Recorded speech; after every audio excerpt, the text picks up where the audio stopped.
नमस्कार, मैं आप सभी के साथ राजीव झा और आप देख रहे हैं सन एक्सप्रेस। और सन एक्सप्रेस में एक बार फिर से उपस्थित हैं confederation of West Bengal traders association के अध्यक्ष श्री सुशील पोद्दार जी। सबसे पहले तो सन एक्सप्रेस में आपका बहुत बहुत स्वागत है सुशील पोद्दार जी। धन्यवाद। जो नए दर्शक हैं जिन्हें वेस्ट बंगाल ट्रेडर्स एसोसिएशन के विषय में जानकारी नहीं है, ऐसे दर्शकों को मैं जानना चाहूँगा कि आप अपने शब्दों से उन्हें इस फेडरेशन जो ये ट्रेडर्स एसोसिएशन है इसके विषय में आप विस्तार से बताएं। Confederation of West Bengal trade association एक एपेक्स बॉडी है, जिस एपेक्स बॉडी में हमारे साथ 70 संस्थाएं जुड़ी हुई है लगभग, और 70 संस्थाओं में करीब करीब हमारे पास 10 लाख मेंबर हैं। कभी कभी हम 10 लाख बोलते हैं तो लोगों को ताज्जुब लगता है कि ये 10 लाख कैसे है, 70 संस्था में 10 लाख कैसे हो गए। क्या एक संस्था में 50-50 हज़ार हैं, ये एक संस्था में 20,000 हैं? ऐसा नहीं है, ये एवरेज 10 लाख मैंने बताया। कारण क्या है कि जैसे हमारे साथ एक संस्था जुड़ी हुई West Bengal petroleum dealer association, मतलब पश्चिम बंगाल के जितने पेट्रोल पंप्स हैं वो हमारे मेंबर हो गए अल्टीमेट। जैसे एक हमारे साथ संस्था जुड़ी है West Bengal kerosene dealer association, kerosene, तो वो हमारे मेंबर हो गए। एलपीजी जो गैस चूल्हा, जो गैस सिलेंडर लगता है लोगों को, वो संस्था जुड़ी है। इस तरह की कुछ संस्थाएं हम लोग के साथ जुड़ी जिनके पास मेंबर्स काफ़ी है।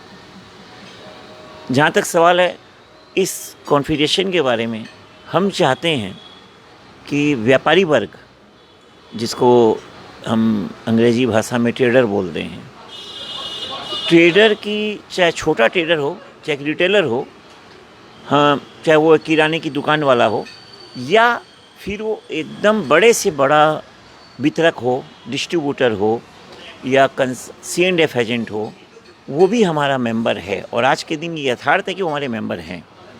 मैं चाहता हूँ ट्रेडर्स की किसी भी समस्या या किसी भी अच्छे चीज़ में भागीदारी होना, ये होना, में ट्रेडर हमारे साथ जुड़े, पूरे पश्चिम बंगाल के ट्रेडर जुड़े।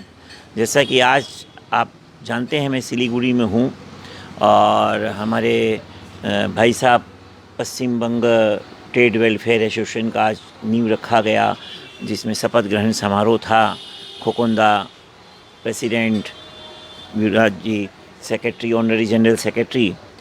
तो मेरे को काफ़ी अच्छा लगा, क्योंकि क्या है कि अगर ट्रेडर के लिए कोई कुछ सोचे तो ये आज के दिन बहुत ज़रूरी है। और ट्रेडर आज के दिन आप देखिए तो हर फील्ड में आगे आ रहा है। जैसा कि आपने कॉन्फेडरेशन के बारे में जानने चाहा, आज ही हमारे एक मेंबर ने कलकत्ते में 2 जगह, एक जगह नहीं 2 जगह, एक आप लोग अगर जानते हो मारवाड़ी सोसाइटी कलकत्ते में बहुत पुराना अस्पताल है, बहुत पुराना अस्पताल है, 100 साल हो गया होगा करीब। और वहीं एक बगल में प्रेम मिलन एक संस्था है। वो दोनों जगह फेको पद्धति से, जो फेको पद्धति से आँख का जो ऑपरेशन हो रहा है, कॉस्टली होता है, दोनों जगह मिल के हमारे एक मेंबर ने स्पॉन्सर करके करीब 160 लोगों का ऑपरेशन करवाया है, जो कि काफ़ी एक अच्छा कॉस्टली है। उसमें उन लोगों को कंबल भी बांटा गया है। तो ट्रेडर इन सब चीज़ों से भी जुड़ा हुआ है। ट्रेडर अगर कमाता है, मतलब मानव सेवामूलक कार्यों से भी जुड़ा। यस, एकदम सही, मानव सेवा से भी जुड़ा हुआ है। कहीं किसकी कोई ज़रूरत हो, हमने कोविड के समय में हम लोगों ने लाखों मास्क बांटे, लोगों को घर घर में चावल पहुंचाया, घर घर में खाना पहुंचाया। तो कहने का मतलब है कि ट्रेडर को ये दर्द मालूम है। ट्रेडर खाली अपने व्यवसाय तक ही सीमित नहीं है। ये कॉन्फेडरेशन का रोल बहुत बड़ा है। सुशील जी, मैं जानना चाहूँगा कि ये जो एसोसिएशन बना, ये कब बना और इसका मेन मोटिव या उद्देश्य क्या है, वो क्या है? ये एसोसिएशन बना था 1990 में, सॉरी 2000 में। ये एसोसिएशन बना था 2000 में, 1999 और 2000 के दरमियान। उस वक्त मोटो जो था, कुछ सरकारी समस्याएं कुछ ज़्यादा आ रही थी व्यवसाय करने में। वैट आया था, वैट के साथ वे बिल आ गया, तो वे बिल में कुछ तकलीफ़ें आई थी।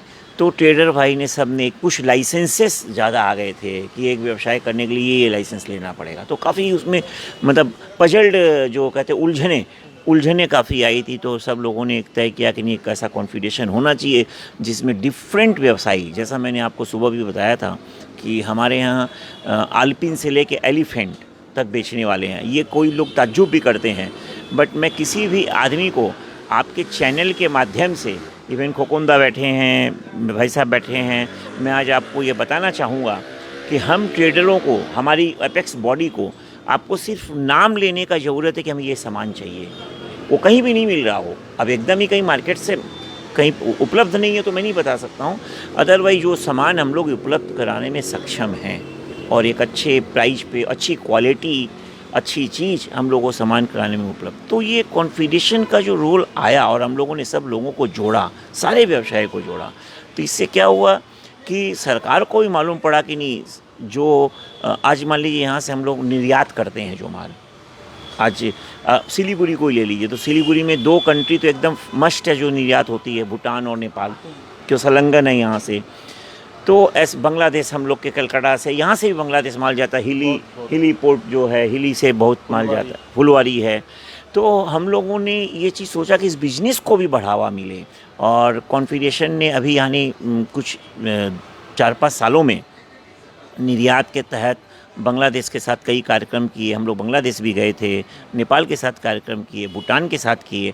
आज भी उन देशों को किसी भी चीज़ की ज़रूरत पड़ती है तो वो हमें याद करते हैं, कॉन्फिडेशन को याद करते हैं। मतलब ये एसोसिएशन जो है सिर्फ भारत तक सीमित नहीं रह गया है। नहीं, एकदम मैंने बताया ना, वो लोग हमको डायरेक्ट फ़ोन करके याद करते हैं कि पोदर साहब हमको ये सामान चाहिए, तो ये कैसे क्या होगा, कब मिल जाएगा, कहाँ मिल जाएगा, हमको जल्दी चाहिए, 1 घंटे में चाहिए, 4 घंटे में चाहिए, ऐसे करके करते हैं। तो ये अभी इसका फैलाव काफ़ी हो रहा है। मतलब संगठन जो है अपना विदेशों में भी है। विदेशों में संगठन नहीं है, संगठन यही है, बट हम लोग उसके मतलब संपर्क में वहाँ के चैम्बर ऑफ कॉमर्स के, जैसे वहाँ बंगाल चैम्बर, वहाँ Bangladesh national chamber of commerce है, Indo Bangladesh chamber of commerce है, नेपाल चैम्बर ऑफ कॉमर्स हैं। वहाँ के प्रधानमंत्री से भी हम लोग जाते हैं, तो वहाँ कोई भी मीटिंग होती है तो वहाँ के प्रधानमंत्री से मुलाकात होती है। हम लोग बांग्लादेश भी गए थे, भूटान भी गए थे, भूटान के फॉरेन मिनिस्टर या ट्रेड मिनिस्टर आते तो हम लोग से मिलते हैं। तो हम लोग उनको व्यापारी आदान प्रदान का, जैसे भूटान के समझिए, जैसे कोई ऐसा चीज़ है जो भूटान को इंडिया में बेचना है, तो उसमें हम लोग उनकी मदद भी करते हैं। सुशील जी, क्या आपकी यह संस्था जो है व्यापारियों के व्यक्तिगत हितों, व्यावसायिक हितों या उनके तमाम तरह की हो रही समस्याओं को भी समाधान करने का काम करती है? 100%। नॉट ओनली व्यापारी, हम अपने व्यापारियों को ये भी सिखाते हैं कि कंज्यूमर को भी कोई नुकसान नहीं होना चाहिए। क्यों, जैसे आज अगर हम कोई एक सामान बेचते हैं तो हम कुछ सामान खरीदते भी हैं, तो वहाँ हम कंज्यूमर हो गए। तो हमारे व्यापारियों को हमारा रिलेशन रहता है कि हमारे कंज्यूमर को भी चीट नहीं करना है, हमारे कंज्यूमर को भी सही सामान पहुँचाना है, और व्यापारियों के हर हितों का ध्यान रखा जाता है। सुशील जी, इस संस्था को राज्य सरकार की ओर से या फिर केंद्र सरकार की ओर से कितना सहयोग मिल रहा है? अच्छा मिल रहा है। राज्य सरकार में हम लोग कहीं भी कोई रिप्रेजेंटेशन लेके जाते हैं, किसी भी विभाग में, पश्चिम बंगाल सरकार में, कलकत्ता में, चाहे किसी मंत्री जी के पास जाना हो या कोई भी हमें मेमोरेंडम देना हो, कोई भी तकलीफ़ आराम हो, हम लोग देते हैं, कुछ सुझाव देते हैं। सुझाव हमारा माना जाता है कि हमारे ये सुझाव, ये व्यवसाय में से सुधार होगा तो हमारे राज्य का विकास होगा, हमारे राज्य में व्यवसाय बढ़ेगा। इवन केंद्र सरकार में भी हम लोग मार्च में ही एक साथ ही 4 मिनिस्टर से मिले थे। राजनाथ सिंह जी से मिले थे हम लोग, 1 to 1 कॉन्फिडेशन 1 to 1 मिला था। हम लोग मैडम स्मृति ईरानी जी से मिले थे, पीयूष गोयल जी से मिले थे, बाबुल सुप्रियो से मिले थे, दिल्ली में ही 2 दिन में, जो जस्ट पैनाडेमिक के पहले इसी वर्ष मार्च में। तो हमेशा हम लोग को सहयोग मिलता है। हम लोग जो सजेशन देते हैं, अभी भी हम लोग RBI गवर्नर को कोई भी इस टाइप की समस्या आती है, हम लोग तुरंत सजेशन देते हैं और उसका सहयोग मिलता है। सुशील जी, नए जो व्यवसायी हैं जो आपकी संस्था से जुड़ना चाहते हैं, वो कैसे आपसे संपर्क करें या किस प्रक्रिया के माध्यम से वो आपकी इस संस्था में प्रवेश पा पाएंगे?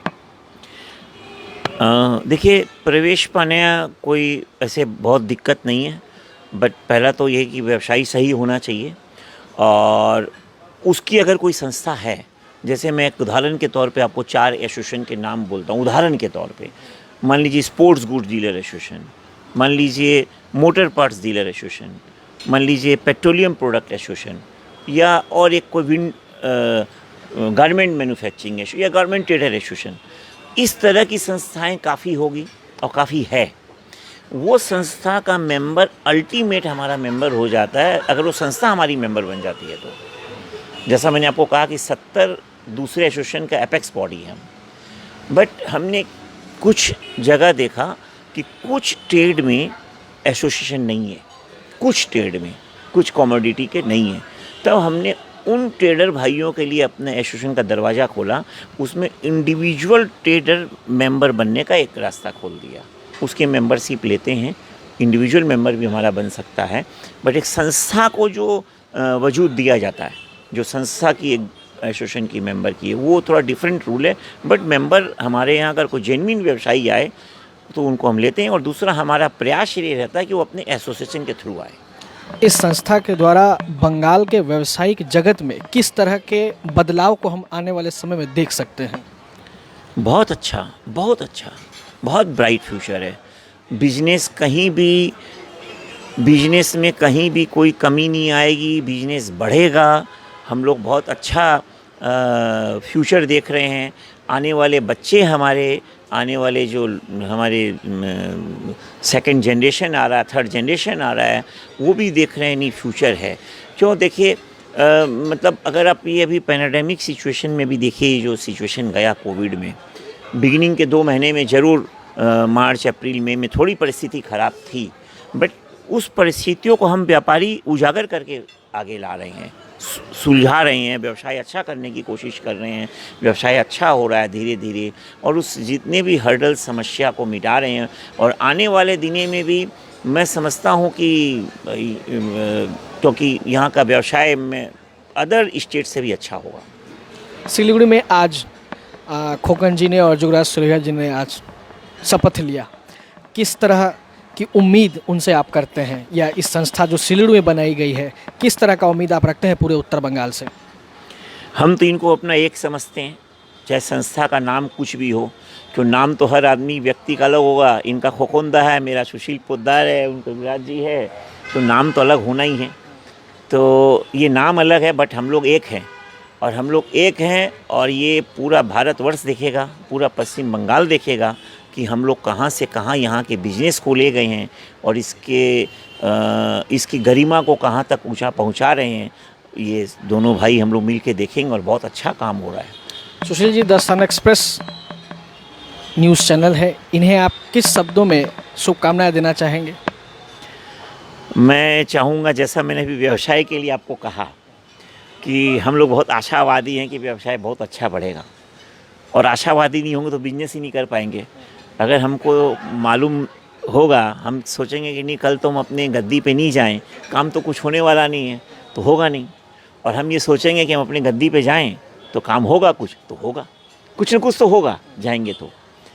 उसी तरह मैं सन एक्सप्रेस को शुभकामनाएं देना चाहता हूं, और लगे रहिए, और सन एक्सप्रेस भी एक दिन काफ़ी अच्छी ऊंचाइयों को छुएगा।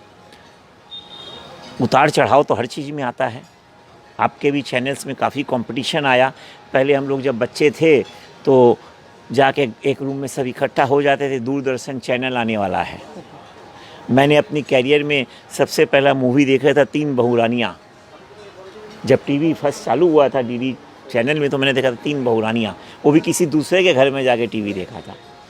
तो क्या है कि आपके यहाँ भी कंपटीशन काफ़ी है, और अच्छा क्वालिटी और अच्छी चीज़ प्रदर्शित करिए जो दर्शक को अच्छा लगे, और इसी तरह ऊपर आते रहिए। और मेरा ये विश्वास है कि लगे रहिएगा तो आगे बढ़ते रहिएगा। मैं आपको यही कह सकता हूँ, लगे रहो मुन्ना भाई। बहुत बहुत शुक्रिया सुशील पोद्दार जी। तो आपने सुशील पोद्दार जी को एक्सक्लूसिवली सुना। हम उम्मीद करते हैं कि लगातार द सन एक्सप्रेस के साथ उनका हमेशा ही मधुर संबंध बना रहेगा। तब तक के लिए आप देखते रहिए सन एक्सप्रेस। धन्यवाद।